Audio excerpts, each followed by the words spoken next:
अस्सलामुअलैकुम वरहमतुल्लाहि ताला वबरकातुहू। दोस्तों, आज मैं आपको गुस्ल के जो ख़ास सुनन हैं, वाजिबात हैं, मुस्तहबात हैं, फ़राइज़ हैं, वो मैं आपको बताने की कोशिश कर रहा हूँ। आपसे गुज़ारिश है कि आज आपको सुनने को मिलेगा गुस्ल करने का सही तरीक़ा, पाकी हासिल करने का सही तरीक़ा, जो कि नमाज हो या अरकान दीन हो, यानी कि फ़राइज़ नमाज जो हैं, फ़राइज़ दीन जो हैं, है ना, उनमें से जो सबसे पहली चीज़ है वो कलमा है। उसके बाद जो नमाज है, नमाज के लिए या इसी तरह से इबादत इलाही के हर चीज़ के लिए पाकी का होना बड़ा ज़रूरी है।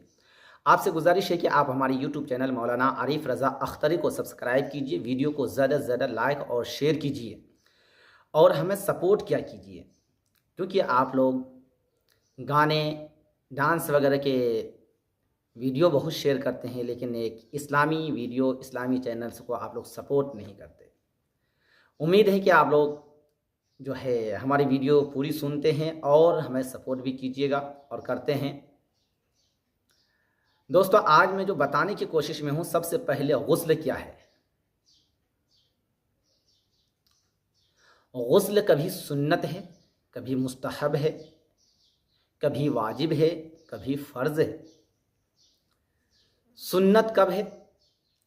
जैसे आपको हाजत गुस्ल नहीं है, लेकिन आप नहा रहे हैं, जैसे कि जुमा है, ईदीन है, ये सब में तो गुस्ल करना सुन्नत है ना।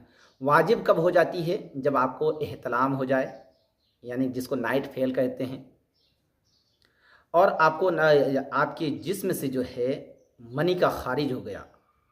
अब ऐसी सूरत हाल में आपके ऊपर गुस्ल वाजिब हो जाता है। आप हम बिस्तर होते हैं, ऐसी सूरत हाल में आपके ऊपर गुस्ल फ़र्ज़ हो जाती है। दोस्तों, अब वो बात रही गुस्ल कैसे किया जाए। लेकिन गुस्ल करने से पहले आपको और हमको एक चीज़ जानना बड़ा ज़रूरी है दोस्तों, और वो क्या है मालूम है आपको? वो है क्या, जिस कपड़े को आप पहने हुए हैं, जिस कपड़े को, जिस लिबास को आप पहने हुए हैं, और उस कपड़े को, जो कपड़ा पहन कर के आपने सोया या आपने बीवी से हम बिस्तर की, उस कपड़े में निजासत लग गई, यानी कि मनी लग गया। ऐसी सूरत हाल में वह कपड़ा पाक कैसे होगा? ऐसी सूरत हाल में वह कपड़ा पाक कैसे होगा, ये जानना बड़ा ज़रूरी है दोस्तों।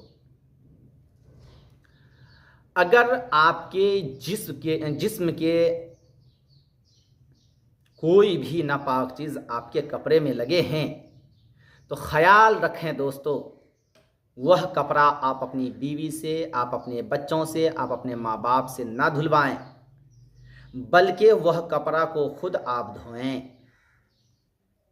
वह कपड़ा को जब तक कि, जो कपड़ा को आपने खुद नापाक किया है, भले कपड़ा छोटा हो या बड़ा, वह कपड़ा को जब तक आप खुद नहीं धोइएगा तो वह कपड़ा पाक किसी भी सूरत हाल में नहीं होगा।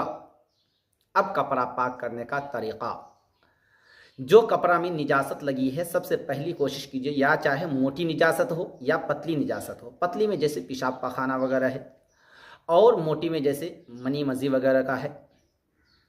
अगर निजासत लग गई है तो सबसे पहली कोशिश ये होनी चाहिए कि वह निजासत दूर होनी चाहिए, साफ़ होनी चाहिए, लेकिन और किसी के ज़रिए से नहीं, आपको खुद धोना पड़ेगा, क्योंकि उस कपड़े को नापाक आपने खुद किया है। उस कपड़े को नापाक आपने खुद किया है, आपसे हुआ है, तो वह कपड़ा जो है आपको ही पाक करना है, किसी और से पाक नहीं करवानी है। अगर किसी और से आप पाक करवाते हैं तो वह कपड़ा पाक नहीं होगा। अब कपड़ा को आपने निजासत हटाने की काफ़ी कोशिश की, मोटी निजासत लगी हुई है, वो हट नहीं रहा है। आपका काम था कोशिश करना, आपने कोशिश कर ली। वह कपड़ा अगर निजासत नहीं हटी तो उसके बाद कोशिश करने के बाद आप 3 पानी से, कम से कम 3 पानियों से अच्छी तरह से धोएं, उसको खंगालें जिसको कहते हैं। और जब भी आपने एक पानी में डाला, उसके बाद निकाला, तो आप उस कपड़े को चाहे वो अंडरवियर हो, बनियान हो, कुर्ता हो, पैजामा हो, लुंगी हो, कोई भी कपड़ा हो। कपड़ा चाहे छोटा हो या बड़ा हो, चाहे मर्द के कपड़े हों या औरत के कपड़े हों, सबों के लिए एक ही हुक्म होता है। उस कपड़े को अपने से धोइए और आपके जिस्म के अंदर जितनी ताकत है, पूरी ताकत को लगा करके उस कपड़े को पानी से निकालने के बाद निचोड़िए। अगर आपके दरो दिमाग में थोड़ा सा भी ख्याल आ जाता है कि ज़्यादा निचोड़ेंगे कपड़ा फट जाएगा, उसकी वजह से आपने हल्का निचोड़ा, तो दोस्तों वह कपड़ा आपका पाक नहीं होगा। तो इसी तरह से पहली बार आपने पानी में डाला, फिर निचोड़ा, फिर दूसरी बार आपने पानी में डाला, फिर दोबारा खंगाल करके निचोड़ा, फिर तीसरी बार आपने डाला पानी में और निचोड़ करके आपने सूखने के लिए दे दिया। इस तरह से वह कपड़ा आपका पाक हो गया।